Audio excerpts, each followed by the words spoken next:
graduated magna cum laude. She was a professor in both the UST and the Pratt College. Now, she's very much involved with Marilu of Greenfields Jewelers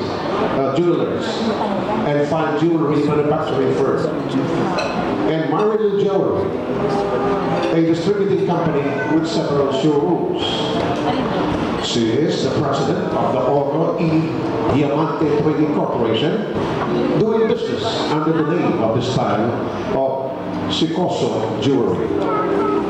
She is the chartered president of the Rotary Club of San Juan del Monte. As chartered president of the Rotary Club of San Juan del Monte, the club received the distinct Most Outstanding Rotary Club Award, first place, and the Most Significant Achievement Award from Rotary International with her project, Adapt a Whole Barangay. As we all know, Rotary International confers this award to only one club in the district per year.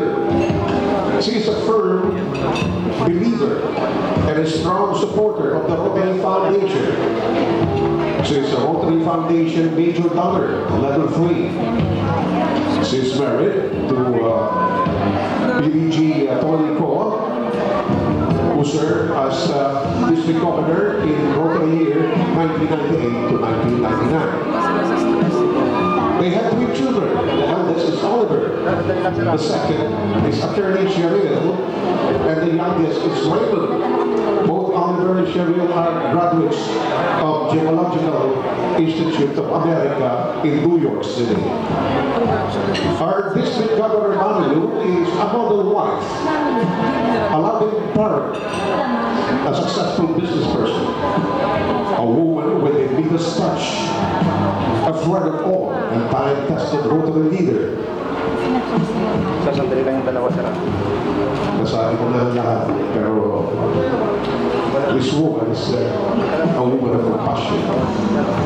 Passionate by her own style, sincere and dedicated, and most of all, has the biggest heart for the needy. Ladies and gentlemen, Ito lang, Lex. it is my distinct honor to present to you District Governor Marilu Ko.